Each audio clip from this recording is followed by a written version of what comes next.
बिहार की राजनीति में कब क्या हो जाए ये कहा नहीं जा सकता है। बिहार की सियासत को लेकर एक बड़ी खबर सामने आ रही है और वो खबर ये है कि लालू प्रसाद यादव ने नीतीश को न्योता देने के बाद राजद के सभी विधायकों को पटना तलब कर लिया है। अब अचानक से लालू यादव ने सभी विधायकों को पटना क्यों बुला लिया है, जारी पत्र में क्या कुछ कहा गया है और बिहार की सियासत में क्या कुछ बदलने वाला है, आगे आपको वीडियो में बताएंगे। नमस्कार, आप देख रहे हैं 4 PM और मैं हूं आपके साथ में शोभित पाठक। बिहार की राजनीति में भूचाल के संकेत मिल रहे हैं और इसके केंद्र में हैं मुख्यमंत्री नीतीश कुमार। नीतीश कुमार को लेकर एनडीए में जितनी बेचैनी है उससे कम इंडिया में नहीं है। चर्चा यहां तक है कि आरजेडी को नीतीश कुमार के इंडिया ब्लॉक में लौट आने के आसार नजर आ रहे हैं, तो भाजपा बिना किसी शोरगुल के उन्हें निपटाने की तैयारी में है। और इन सबके बीच नीतीश कुमार खामोश हो गए हैं और उनकी खामोशी से ही अटकलों को आधार भी मिल रहा है। बता दें कि बिहार की राजनीति में नीतीश की चुप्पी और नए साल की शुरुआत का सहयोग ही अटकलों के आधार पर रहा। जानकार मान रहे हैं कि जब जब नीतीश कुमार खामोश होते हैं, बिहार की सियासत में बड़ा उलटफेर होता है। चाहे एनडीए छोड़कर इंडिया ब्लॉक में जाना हो या इंडिया गठबंधन से एनडीए में लौटना, ये उनकी कुछ दिनों की चुप्पी के बाद ही होता है। वहीं दूसरा कि बिहार में मकर संक्रांति के बाद ही पिछली बार बिहार में सत्ता का खेमा बदला था और नीतीश कुमार अपने ही तैयार किए इंडिया ब्लॉक को छोड़कर एनडीए में शामिल हो गए थे और इस बार भी वो चुप्पी साधे हुए हैं। महीना भर से अधिक हो गया है, वे मीडिया के सामने आने से कतरा रहे हैं और आ भी रहे हैं तो मुस्कुराकर जाते हुए नजर आ रहे हैं। सामान्य स्थिति में वे मीडिया के लोगों में खूब बातें किया करते हैं। कहा तो यहां तक जा रहा है कि नीतीश कुमार भाजपा से अब भी नाराज हैं। उनकी नाराजगी के कई कारण भी बताए जाते हैं। पहला यह है कि अमित शाह ने अगली बार उन्हें सीएम बनाए जाने के सवाल पर ऐसा बयान दे दिया कि उनका नाराज होना स्वाभाविक है। शाह ने कहा कि संसदीय बोर्ड सीएम का फैसला करेगा। शाह का बयान नीतीश कुमार को इसलिए भी नागवार लग सकता है कि महाराष्ट्र में एकनाथ शिंदे के साथ जो हुआ उसकी पुनरावृत्ति के आसार बिहार में भी दिख रहे हैं। वैसे नीतीश कुमार की नाराजगी का उनकी चुप्पी के कारण सिर्फ अनुमान भर है। नीतीश कुमार की नाराजगी को लोग इसलिए भी महसूस कर रहे हैं कि उन्होंने दिल्ली की यात्रा की और भूतपूर्व पीएम मनमोहन सिंह के परिजनों से मिलकर उन्हें सांत्वना भी दी, लेकिन भाजपा नेताओं से बिना मिले वो एक दिन पहले ही दिल्ली से पटना लौट आए। अमित शाह द्वारा बुलाई एनडीए की बैठक से भी नीतीश कुमार ने दूरी बना ली थी। लोग इन्हीं तारों को जोड़कर उनके भाजपा से नाराज होने का लगातार अनुमान लगा रहे हैं।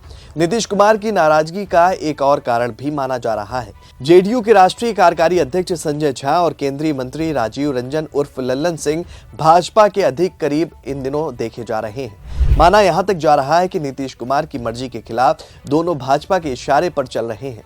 अगर ऐसा है तो नीतीश कुमार का नाराज होना स्वाभाविक है और उनका मुंह एक बार पहले भी जल चुका है। आरसीपी सिंह भी जेडीयू के राष्ट्रीय अध्यक्ष रहते राज्यसभा गए थे। नरेंद्र मोदी मंत्रिमंडल में वे मंत्री बने तो भाजपा की भाषा बोलने लगे थे। बाद में नीतीश ने उन्हें जेडीयू से निकाल कर ही दम लिया था और उसी तरह का खतरा नीतीश के सामने फिर से पैदा हो गया है। कहा तो यहां तक जा रहा है कि नीतीश ने नाराजगी में अगर एनडीए से अलग होने का फैसला किया तो जेडीयू ही टूट जाएगा। इंडिया ब्लॉक में आरजेडी को इन्हीं वजहों से छींका टूटने का आसार भी नजर आ रहा है। आरजेडी को उम्मीद है कि नीतीश ने नाराजगी में अगर एनडीए छोड़ा तो इंडिया ब्लॉक में आने के अलावा उनके पास कोई दूसरा चारा नहीं बचेगा। नीतीश के एनडीए छोड़कर आरजेडी के साथ आने की बातें उनके विधायक भाई वीरेंद्र भी कह चुके हैं।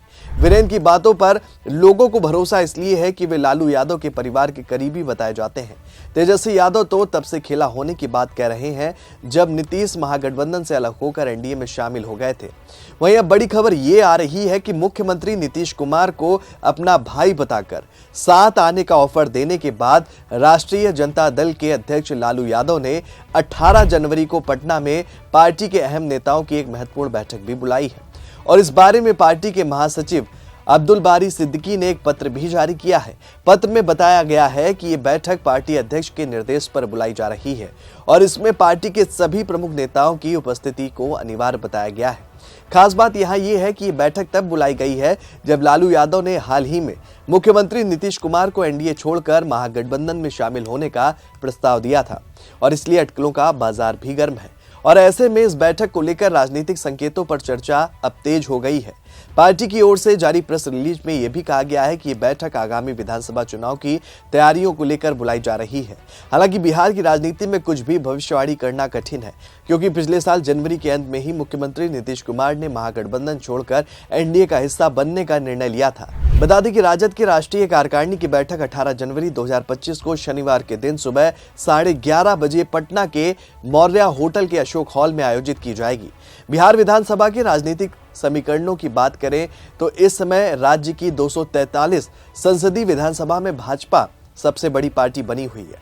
बहुमत के लिए 122 सीटों की आवश्यकता है और भाजपा के पास वर्तमान में 78 विधायक हैं। सत्तारूढ़ गठबंधन में नीतीश कुमार की पार्टी जदयू के पास 45 सीटें हैं और इसके अलावा पूर्व मुख्यमंत्री जीतन राम मांझी के पार्टी हम के 4 विधायक और एक निर्दलीय विधायक भी सरकार का समर्थन कर रहे हैं।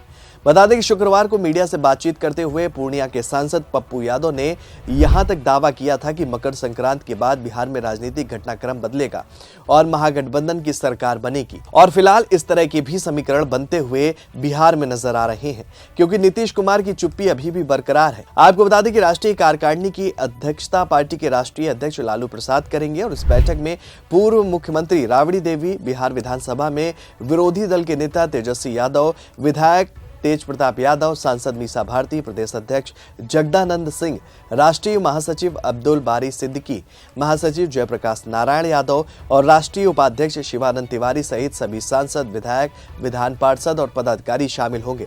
जानकारों का कहना है कि इस राष्ट्रीय कार्यकारिणी की बैठक में पार्टी की तरफ से तेजस्वी यादव के नेतृत्व में आगामी विधानसभा चुनाव लड़ने की आधिकारिक घोषणा भी हो सकती है।